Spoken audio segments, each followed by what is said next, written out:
quit my job, sold my house, moved to Northern Virginia. And then when I got up here, I was talking to the job placement guy. I was like, when do I start training for this stuff? Because I knew a lot of the special operations stuff I wouldn't have to go through. And he's like, yeah, you're not doing that. I was like, what do you mean I'm not doing that? He's like, you're not qualified to do that. And I was like, well, I would have liked to have known that before I quit my job and sold my house. Initially, when you get the phone call to go somewhere, you're like, they're calling because it's me and I'm the guy to go out and do that. And so you think that and you're like, yeah, man. And so it gives you a much larger appetite to go do that and perform well. In reality, though, they're not calling because I'm the guy that can go do it. They're calling because, Hey, so today's guest is Robert Bunch, who's the former Deputy Chief of the Office of Inspector General at the CIA. He's also a Marine Corps veteran, a government contractor at the DoD, and the CEO of ABY Consulting. Good to see you. all right, hey, Danny, it's good to see you, man. I appreciate you having me on. The only thing that is, and I think that only people in the community would know, I was not a Marine. I was a corpsman, a recon corpsman, so I was with the Marines. But no, I was not a Marine. I went through all their same schools. No, but I did that I joined the Navy in 1990 and went through 2 years of medical training and then went to the Marines. I was in a platoon and on a team as a Marine Corps special operator. And then I did that for about 8 years, and we had nothing going on. So I made the decision to get out and go to college. And I was in college when 9/11 happened, and then I got pulled into the contracting vacuum, and I was managing a counterterrorism program for. Today, I want to tell you about a book I'm reading. It's written by 25 veterans of the U.S. Armed Forces, all graduates of the Masters of Business for Veterans program at the University of Southern California. The book is called Veteran Stories of Transition and Transformation. It collects the personal stories of veterans written in their own words. Pick it up for yourself or a veteran you love. Check out the link in the description for 10% off. DOD. Finally graduated college and then used my degree and my military background in special operations and my medical background and the counterterrorism thing to springboard over to CAA. And so I got hired as a CAA officer in 2006 and I left in 2021. So I did 15 years. And what's the difference between what you did at the Marine Corps and the usual being a Marine process? What are the key differences there? So when I joined, you go through Navy boot camp, and then you go through Navy, it's called Corps School, and then you have to go through Field Medical Service School, and then you have to go through EMT School. And then after that, you have to do a rotation in a hospital. And fortunately for me in that time frame, you could pick where you want to rotate. And I bounced between ear, nose, and throat and emergency medicine because I knew I wanted to be a diver in the Navy. But so I wrapped that 2 year process up between the training and then the rotations and went from there. And at that point in your career, you have to pick, do you want to be on a ship and supporting sailors, or do you want to be with the Marines supporting Marines? I opted to go Marines, and I knew that there was a high probability I could finally get a shot at going to dive school. So where Marines would have gone through their boot camp and then their school of infantry, I went through my boot camp and then my medical school. And I didn't know anything about infantry stuff or special operations until I got to the unit. And fortunately for me, I got there. When we did the screening for that unit, we started with 40. Two of us passed, and it was approaching the end of the fiscal year. So I got a billet, immediately go to recon school, a billet immediately after that to go to Army Airborne School, and then right after that to go to Marine Combat Dive School. Now, and cool story, bro. But with that being said, the jumping in and diving into somewhere, all that is a way to get to work. But I was able to go through those schools. And then after that, I went to commando school. Then, I was in a platoon on a team, and we're doing our thing, man, doing special operations. But after the Marines and after the corpsmen went through their initial schools for that branch, every school that you go through after that, they're all the same. The majority of my courses I went through to get qualified as a Marine Corps Special Operator, the majority of the students in there were Marines. I loved it. It's the best job I ever had. the lowest paying job I ever had, but still the best job I ever had. So did you always wanted to become, to join the armed forces, the military, or why did you decide to make this, to join them? No, what I wanted to do is I wanted to go to college and play baseball. And then after I got my undergrad degree, go to law school and become an attorney. And but just timing, and so I was like, man, I grew up in Memphis, Tennessee, and so I'm like, I got to get out of this joint, man. It's one of the most dangerous cities on the planet, and I was like, I got to dip. But and the Navy was it was an easy answer, man. So I left and didn't look back after that. And then after 9/11, you switched to contracting to work with Department of Defense. Could you talk more about that? What you did there, what you learned from there, from that experience? Yeah, that was the first time I'd ever had any experience doing contracting work. But there was you had big Department of Defense, and then you had an organization under them called the Center for Anti-Terrorism and Navy Security Forces, and they had a very specific mission set that they were wanting us to look at, and it was basically a job that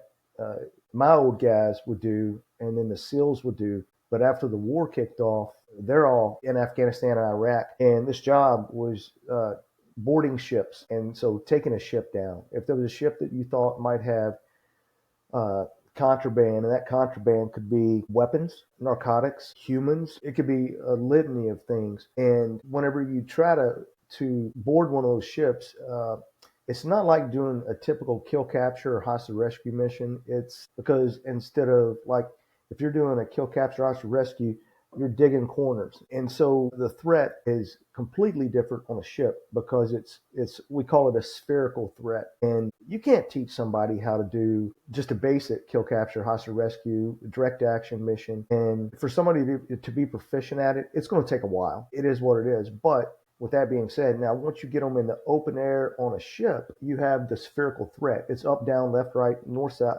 So that's a problem. But to compound upon that, when you're going from outside, like on the front of the forecastle on a ship or the fantail of a ship, you're doing that, and then you're immediately going into a very confined space once you're inside the ship.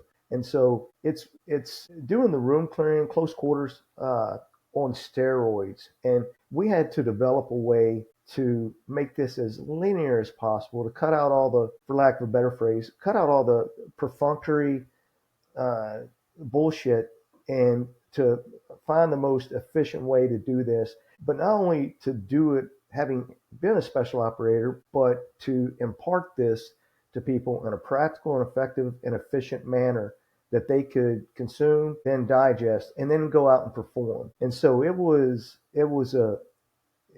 very fast, and it was, trust me, I screwed up enough doing that job and training people how to do that it didn't take you long how to figure out a way to, nothing's perfect, but to figure out a way to refine these methods for it to work out for everybody, for both you as an instructor and them as a student. And so no, I definitely learned a lot from my failures in that, but we had many more successes than we did failures. So it's a very interesting trajectory how your experience at the special operations helped you with your next job, the next venture with the DoD, and then after that your next position was at the CIA. So as much as you can share, I understand that many of that classified, or your what is your story there? What's your story with the CIA and how you joined it? Well, the primary thing about being a special operator is it doesn't matter how far you can run, how fast you can shoot, how good you can fist fight, how far you can swim. The primary job is to solve problems. That's it. And that's what I learned there. That's what I took to the counterterrorism thing, and that's what I took to CIA. I'm no better than anybody else. I can't run faster, fist fight better, shoot better. Yeah, I've been through all the cool guy courses and shit, but no, there are much better war fighters out there than me. But whenever I applied to CA, the job I applied for was to be a ground branch officer, to be a paramilitary officer, basically. And I knew I was getting picked up. I was a special operator. I had a college degree. I was honorably discharged. I'd worked a counterterrorism program, jump, dive, commando, all that. I knew they were picking me up. Dude, I didn't get a phone call for 2 years. I thought that I was hot shit, but no, I didn't hear anything for 2 years. And when I finally got the call for the ground branch thing, the paramilitary officer thing, to work for SAD, I was like, "Yep, let's do this." And quit my job, sold my house, moved to Northern Virginia, and then when I got up here, I was talking to the I don't know what the exact title is, but it was basically he's the job placement guy, and it was October of '06, and uh, he and I were having a conversation, and I was like, when do I start training for this stuff? Because I knew a lot of the special operations stuff I wouldn't have to go through. I was already qualified in that, but to be a case officer, basically, when does that start? And he's like, yeah, you're not doing that. I was like, what do you mean I'm not doing that? He's like, you're not qualified to do that. And I was like, well, I would have liked to have known that before I quit my job and sold my house. And he's like, no, man, the requirements have changed. You have to have been an officer in the military to be a staff officer at CAE doing that job. And he said, I can walk you down to the contracting office right now, and you can shift from a blue badger as a staff officer. A green badger is a contract officer. And he said, you don't have to have been an officer in the military to do that, but we can make that walk right now. And I was like, no, uh-uh, I don't, I want to be a staff officer. He's like, okay, here are the jobs you can have. You can be a background investigator, be a adjudicator, be a polygrapher, or you can be something called a GRS guy. Do you know what? Are you familiar with what GRS is? I'm not, no. Right? It's Have you seen the movie 13 Hours? Probably not, no. Shit that happened in Benghazi, and where State Department. It's based on a true story. It's very loosely based though, but that's doing cool guy stuff. For me, the rotation on that was not. My daughter was 2 at the time. It was not something I was comfortable with, and so I was looking at the other jobs, which I didn't know how to do any of those jobs. And uh, but the background investigator job, you get a take-home car, a laptop, a cell phone. You make your own schedule. And so I was like, that's the direction I'm going. And so I did that for I don't know, a year and a half. And then I went and did protective work for about 5 years. And then I left there and went to, it's essentially internal affairs to investigate leaks. And then I did that for 2 years. And then I left and went to the inspector general's office to take over and manage a division there. And for that one, they make you go to the Federal Law Enforcement Training Center to get certified as a federal agent.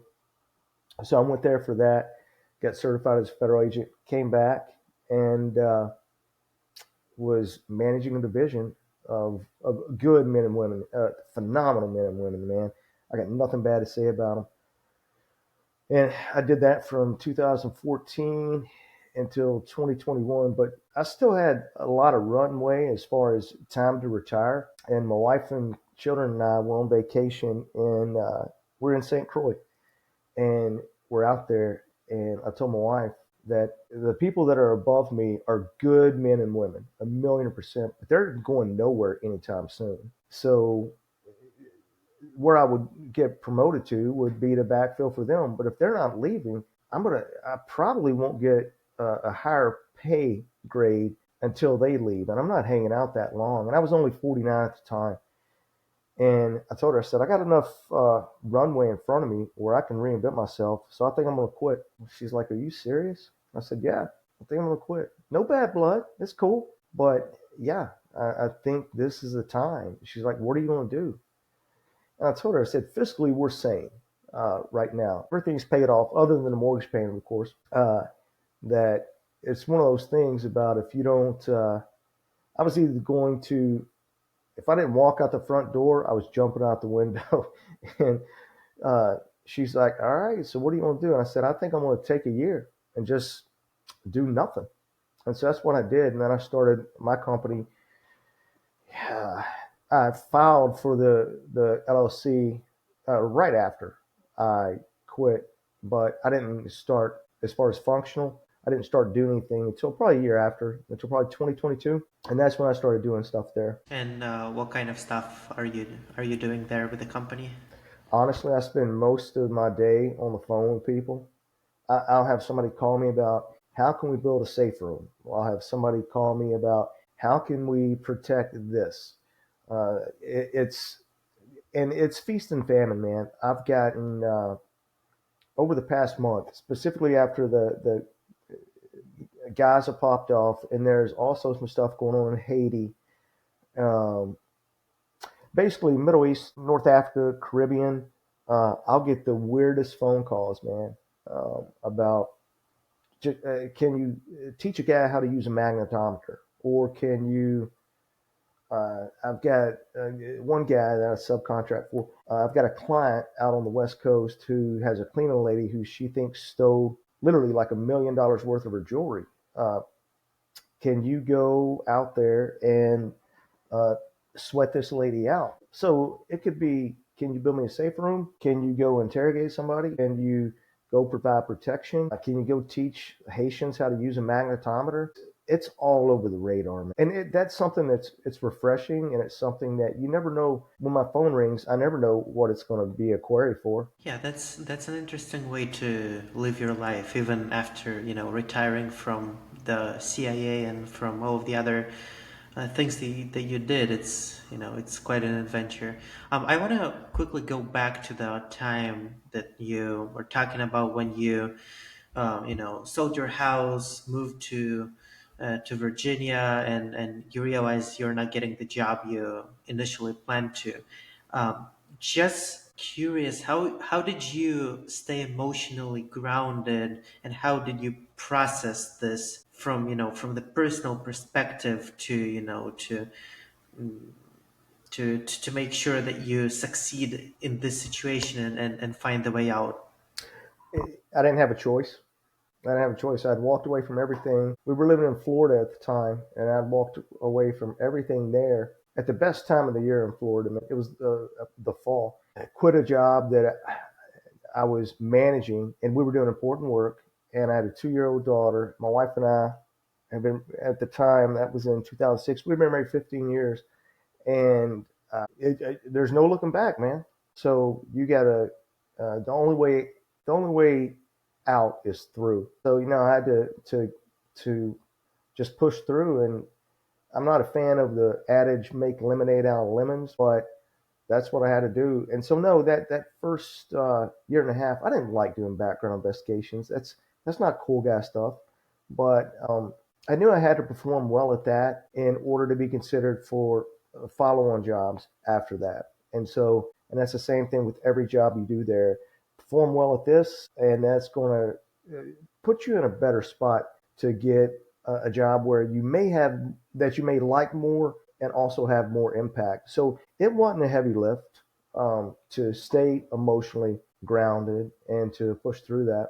I didn't have an option. Yeah, and also you had a family that you had to take care of, and this was my other question to you. How did you, have the balance between your job and the family that you had to provide for, especially working for an agency like the CIA, where a lot of the stuff that maybe you can't even share, maybe you can't even say what you do with your family. How did that play out? There is no balance. Now, this month, as a matter of fact, 17 days from today, my wife and I will be married 34 years. We almost got divorced twice uh, because I couldn't I couldn't balance it, man. And the people who tell you they can, uh, good on you. Write a book because I would like to know how you can balance that. But no, man, I know I was flying back from Rome one time, and I'm at Dulles Airport at the luggage carousel, and my boss calls me, and he's like, "Hey, can you go to San Diego?" And I was like, "Sure, when?" And he's like, "In 2 hours." And I was like, "I'm sitting at the luggage carousel, dude." He's like, well, we got, and San Diego, that's an easy lift. It wasn't anything sexy. But I was like, yeah, all right, man. Let me go book my ticket. And he's like, no, there's a ticket waiting for you at the United counter. So I had to call my wife, and I was like, hey, I got to fly to San Diego. And she's like, when are you coming home? And I was like, it's only like a 4-day trip. And so I did that. And I come back, and it was the same shit, man. When I land, I'm sitting at the luggage carousel, and my boss is like, hey, can you go to Algeria? And I was like, Give me a few days. He's like, no, we don't have a few days. We need you to go now. I was like, you got to be kidding me, dude. And it's just, and there is so much shit like that that it just takes a toll, man. You want to keep your family together and nurture that relationship, but at the same time, you want to perform well for the HC. So I struggle to balance that, but it is what it is, man. I think a lot of it is having faith, being spiritually grounded, and then know that you have a good support system. And I'll say this, and I'm not here to shit on anybody, but I knew that regardless what happened, I could depend on my wife, but I knew I couldn't always depend on the agency. Uh, so, and that's one of the primary reasons why I walked away is uh, if something was happening to me or if my wife and I got a divorce, that's going to uh, it would completely fuck me up. Don't get me wrong. It would damage her as well and damage the kids. But if I walked out the door at CAA, dude, there's another guy lined up right there to replace me. And so it didn't make it that hard of a.